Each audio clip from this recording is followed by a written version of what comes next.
ეკონომიკურ დასწრებებზე ჯერ მხოლოდ ზოგადი ინფორმაცია გვაქვს და ინტერვიუებს მაინც უკვე დაბეჯითებით ვითხოვთ, თუმცა ამ დრომდე ერთი სიტყვაც ვერ მოვიპოვეთ. ყველაზე დიდი ბიუჯეტის მქონე უწყების ხელმძღვანელისგან ეს ჯანდაცვის უკვე არც თუ ისე ახალი მინისტრია.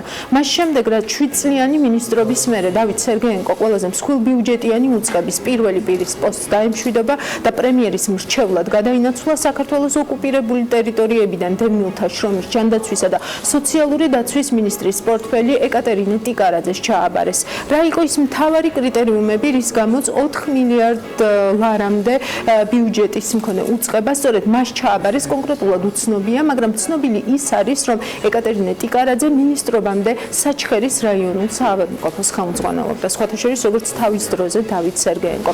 უკვე თითქმის 2 თვე ხდება, რაც ახალი მინისტრის საქმიანობა შეუდგა, თუმცა მან ჯერჯერობით მედიას საჯარო აქტიურობით თავი ვერ დაამახსოვრა. ამ დრომდე არც მთავრობის ხდომის დასრულების შემდეგ ტრადიციულ პრესკონფერენციებზე გაუწია პასუხები ჟურნალისტების კითხვებისთვის მიუხედავად იმისა, რომ რამდენჯერმე ჯანდაცვის მინისტრის პროფილური თემებიც იყო დღის წესრიგში და მედიის მხრიდანაც იყო მასზე დიდი მოთხოვნა.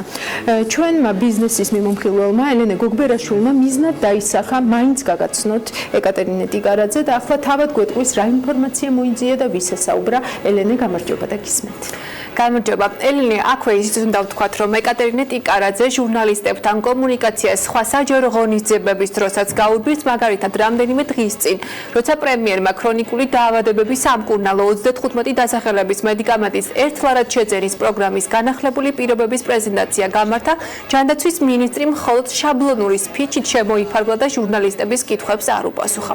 რა ხედვით მოვიდა ეკატერინე ტიკარაძე ყველაზე მსხვილ ბიუჯეტიან სამინისტროში, შეხვდა თუ არა ის ჯანდაცვისა და ფარმაცევტული სექტორის წარმომადგენლებს და როგორ აპირებს ფარმაცევტული ბაზრის მოწესრიგებას, რაზეც მინისტრად წარდგენის დღეს თავად ისაუბრა.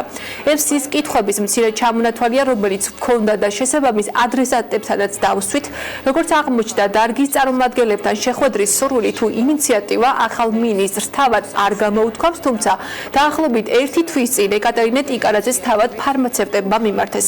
ფარმაცევტული კომპანიების ასოციაციის ხელმძღვანელი ირინა ჭელიძე ჩვენთან საუბარში ამბობს, რომ მათ აინტერესებთ რა იგულისხმა მინისტრმა ბაზრის მოწესრიგებაში და რა ცვლილებებს გეგმავს ის ამ მიმართულებით.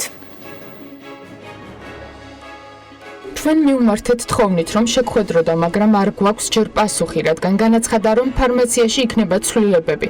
ამ კუთხით გვაინტერესებდა მასთან შეხვედრა. მნიშვნელოვანია ვიცოდეთ, რა ხედვით მოვიდა და როგორ აპირებს ჩვენთან თანამშრომლობას. ჩვენთვის მნიშვნელოვანია გვქონდეს კომუნიკაცია ჯანდაცვის სამინისტროსთან. ამ უწყებასთან აქტიურად მუშაობდით დავით სერგეენკოს დროს. ვფიქრობთ, ეცნობა ყველაფერს და ველოდებით, რომ აუცილებლად შეგხვდება.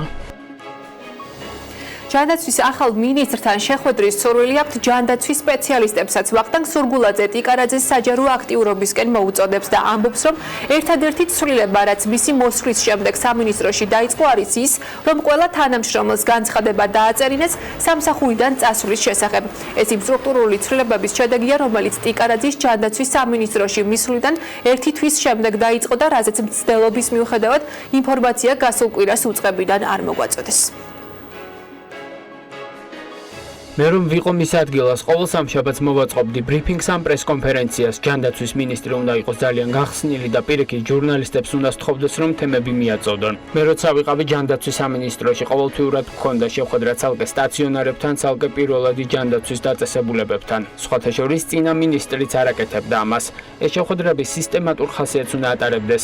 ეს არ ნიშნავს, რომ ვიღაცა უნდა ვმართოთ. არა, ინფორმაცია უნდა მივაწოდოთ და ინფორმაცია მივიღოთ, რა გამოვასწოროთ.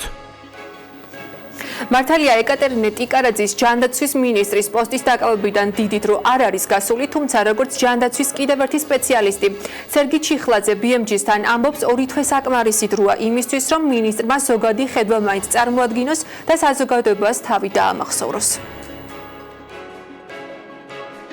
ახალ მინისტრად როცა ინიშნები, პირველივე დღიდან რაღაც ხედვა უნდა გქონდეს. გასაგებია დეტალურად გაწერილ გეგმას მუშაობა სჭირდება, ამას არავინ სთხოვს. მასაბარია 4 მილიარდი ლარის ბიუჯეტის მქონე უწყება, ამიტომ ის ვალდებულია ისაუბროს, რა ხედვით მოვიდა ამ თანამდებობაზე. მარტო იმის თქმა, რომ წამლები პრობლემა არაფერს ნიშნავს. ჩვეულებრივი მოქალაქე რომ გავაჩეროთ, ამას ისიც იტყვის. საჯარო კომუნიკაციას აქვს დიდი მნიშვნელობა. თუ ეს ასე არ კეთდება, ეს ბადებს ეჭვს მინისტრის კომპეტენციაზე. მის უკან ვინც დგას იმის ნებაზე და ობიექტური თუ სუბიექტური სპეკულაციისაგან იხდება. ჯანდაცვის სექტორის წარმომადგენლების მხრიდან ახალი მინისტრის მისამართი გაკეთებული შეფასებების და მოლოდინების მოსმენის შემდეგ ჩვენ ჯანდაცვის სამინისტროს პრესსამსახურს დაუკავშირდით და ეკატერინე ტიკარაძეს ინტერვიუს ფორმატი შევთავაზეთ.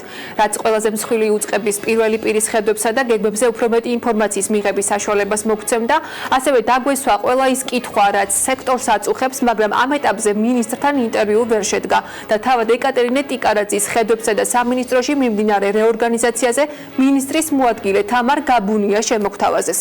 კითხვაზე რა იგულისხმა მინისტრმა ეკატერინე ტიკარაძემ ფარმაცევტული ბაზრის მოწესრიგებაში.